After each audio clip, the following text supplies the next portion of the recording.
విద్యార్థుల పక్షాన అని ఇప్పుడు మరి వాళ్ళు కొంతమంది అంటే 2 లక్షల ఉద్యోగాలు ఇవన్నీ చెప్పారు కదా, జాబ్ క్యాలెండర్ వీటికి సపోర్టెడ్ గా ఉంటాడా ఇప్పుడు? 100%. ఆ, మొన్నటి వరకు మీరే అన్నారు బల్మూరి వెంకట్ ఎట్లా కొట్లాడతాడు బయట ఉండి అని అన్నారు. అవును. బహుశా మీరు అందరన్న మాటలు పార్టీ కూడా చూసిందేమో. ఉమ్, ఈ సమస్యల పైన గలం వినిపించనీకి, ఉమ్, ఈ సమస్యల గురించి మాట్లాడనీకి ఉమ్, శాసన మండలిలో, ఎందుకంటే అసెంబ్లీలో బిల్లు పాస్ అయినాక విద్యార్థుల కోసం నిరుద్యోగుల కోసం మండలిలో మాకు సంఖ్యాబలం లేదు. ఉమ్, ఆడ బిల్లు పాస్ కాకుండా ఉమ్, ఏదైతే ఇప్పుడు ప్రతిపక్ష పార్టీలో ఉన్న వ్యక్తులు ఆపే ప్రయత్నం చేస్తారు. ఓకే. ఆడ బల్మూరి వెంకట్ ఉంటే గట్టిగా మాట్లాడగలుగుతాడు, ఆ విషయాన్ని బయట విద్యార్థులకు నిరుద్యోగులకి చెప్పగలుగుతాడు, ఒత్తిడి వాళ్ళపైన తీసుకొని వచ్చి ప్రతి బిల్లును కూడా పాస్ చేయగలుగుతాడు.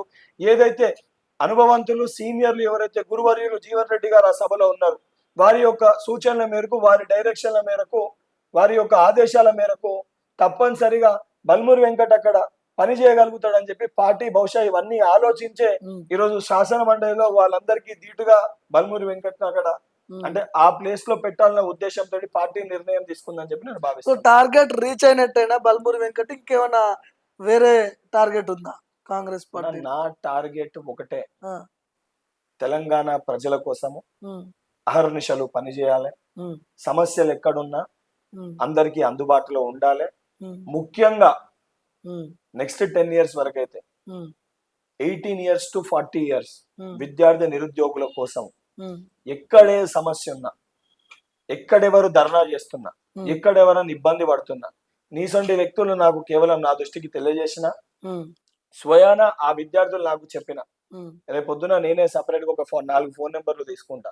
ఉమ్, ఆ ఫోన్లు అటెండ్ చేయడానికి ఒక 2 వ్యక్తులు, అంటే నాతో ఉన్న ఎన్ఎస్ఎస్ శ్రేణులు ఎవరైతే కోపడకుండా, కోపం లేకుండా ఉమ్, పేషెన్స్ తోటి మాట్లాడే 2 వ్యక్తులు నాతో పాటే ఉంటారు.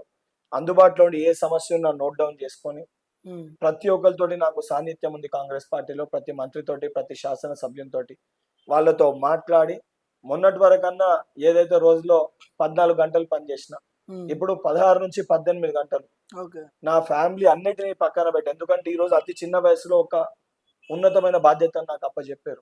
అవును. సో ఈ బాధ్యతని తెలంగాణ ప్రజల అభివృద్ధి కోసం, ఉమ్, వాళ్ళ కష్టాలు తీర్చడానికి, విద్యార్థి నిరుద్యోగుల కోసం వాళ్ళకు ఒక, నాకంటే చిన్నోళ్ళు అయితే వాళ్ళకు ఒక అన్న లెక్క, నాకంటే పెద్దోళ్ళు అయితే వాళ్ళకు ఒక తమ్ముడు లెక్క, ఉమ్, వాళ్ళ తెలంగాణ ఏదైతే మన తెలంగాణ ప్రజలందరూ కూడా వాళ్ళ కుటుంబంలో ఒక కుటుంబ సభ్యుని లెక్క ఓకే. బల్మూరి వెంకట్ ఉంటాడు. తప్పనిసరిగా సమస్యలన్నీ తీరుస్తాడు.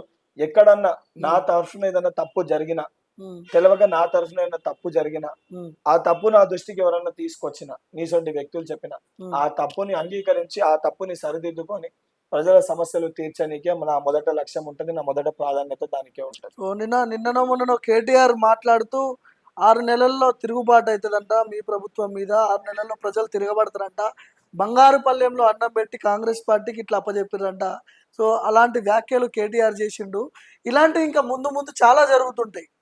కేటీఆర్ని అలాంటి నాయకుల్ని బల్మూరి వెంకట్ ఢీకొట్టే అవకాశం ఉంటుందా మరి? ఇప్పుడు కల్వకుంట్ల తారక రామారావు గారు, ఉమ్, అందరు రామన్న అని పిలుస్తారు, ఉమ్, వారు ఏదైతే సంబంధించి టీఎస్పీఎస్సి నిరుద్యోగులకు సంబంధించి 2-3 కేసులు వేసి ఏదైతే నిరుద్యోగులు తిరగబడితే వాళ్ళ పక్షాన బల్మూరి వెంకట్ నిల్చుంటేనే ప్రతి ఇంటర్వ్యూలో నా గురించి మాట్లాడాడు.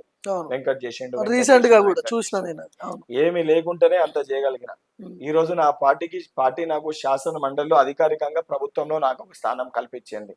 ఉమ్, రామన్న కూడా ఒకటి గుర్తుపెట్టుకోవాలి, ఉమ్, కాంగ్రెస్ పార్టీ దగ్గర పోవాలన్నా, పార్టీ గురించి మాట్లాడాలన్నా, వాళ్ళ దగ్గర ఉన్న విద్యార్థి నాయకులు రాజకీయాల్లోకి వచ్చినాక విద్యార్థులను నిరుద్యోగులను విస్మరించి యూనివర్సిటీలకు పోకుండా ఉమ్, గల్లాలు ఎగిరేసి వాళ్ళ సొంత లాభాల కోసం వాళ్ళు కట్టుబడి ఉన్నారు, అంటే వాళ్ళ సొంత లాభాల కోసం వాళ్ళు మారిపోయారు. కానీ బల్మూరి వెంకట అనేవాడు విద్యార్థి దశకెళ్ళి వచ్చిండు, ఇంకా విద్యార్థి లెక్కనే ఉన్నాడు, విద్యార్థి మధ్యలోనే ఉంటా.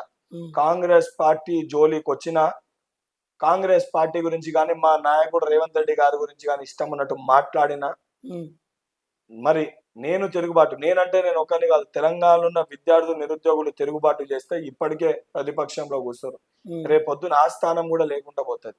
ఓకే. ఆలోచించుకొని ఎవరి గురించి మాట్లాడుతుండ్రో, నాకంటే వయసులో పెద్దవాళ్ళు కాబట్టి నేను ఉమ్, సంస్కారం నా కుటుంబ సభ్యులు లేపారు కాబట్టి 2-3 మాటలు మాట్లాడతలే. వాళ్ళు కూడా ఆలోచించి మాట్లాడుతున్నప్పుడు ప్రజాస్వామ్యబద్ధంగా కాంగ్రెస్ పార్టీకి తెలంగాణ ప్రజలు పట్టం కట్టారు. దీన్ని కలిపే ప్రయత్నం చేసినా, ఉమ్, దీన్ని కూల్చే ప్రయత్నం చేసినా, దీని గురించి వ్యతిరేకంగా మాట్లాడే ప్రయత్నం చేసినా, ఉమ్, దీని గురించి ఏం చేసే ప్రయత్నం చేసినా తెలంగాణ విద్యార్థి నిరుద్యోగులతోటి ఉమ్, ఆ కుటుంబం పైన తిరుగుబాటు మొదలవుతుందని ఒక ఆలోచన ఉమ్. వారి బ్రెయిన్ లో పెట్టుకుంటే బాగుంటది అని చెప్పి మీ ముఖంగా వారికి తెలియజేస్తాను. వార్నింగ్ ఇస్తున్నారా ఇట్లా కేటీఆర్ కి? నేను వార్నింగేనా? నేను పద్ధతిగా ఉమ్, తెలంగాణ ప్రజలు ఆ, ఒక ఆశలు నెరవేర్చడానికి, ఉమ్, తెలంగాణ ఇచ్చిన పార్టీగా ఉమ్, సోనియమ్మ గారి కళ నెరవేర్చడానికి, ఉమ్, తెలంగాణ ప్రజలు అవన్నీ నమ్మి ఉమ్, కాంగ్రెస్ పార్టీకి 65 స్థానాలు గెలిపించారు. ఉమ్, మీరు దాన్ని తిరస్కరించి ఉమ్, ఎవరైనా మాట్లాడేటోళ్ళు మాకు మదం ఉంది, బలుపు ఉంది, డబ్బు ఉంది అని చెప్పి మాట్లాడితే, ఉమ్, మాకు బలం ఉంది, మా రక్తంలో పౌరుషం ఉంది, ఉమ్, మేము తిరగబడితే ఏ రకంగా ఉంటుందో మీకు తెలుసు. తెలంగాణ ఉద్యమ సమయంలో తెలంగాణ విద్యార్థులు, నాసంటి వ్యక్తులు, మరికొంతమంది మా సీనియర్లు ఎవరైతే కాంగ్రెస్ పార్టీలు ఉండి కూడా తెలంగాణ రాష్ట్రం కోసం సొంత పార్టీ పైన కూడా పోరాటం చేశారు. ఓకే. అసొంటిది ఈరోజు ప్రజలు నమ్మి కాంగ్రెస్ పార్టీకి పట్టం కట్టిన తర్వాత దాన్ని గెలికే ప్రయత్నం చేస్తే ఉమ్, పరిస్థితులు, ఇది నేను ఒక్కరు మాట్లాడేది కాదు, ఉమ్, తెలంగాణలో ఉన్న విద్యార్థి నిరుద్యోగ లోకం తరఫున నేను ప్రతి మాట్లాడే మాట వారి పక్షాన వారి ప్రతినిధిగా నేను చెప్పదలుచుకుంటాను. ఓకే.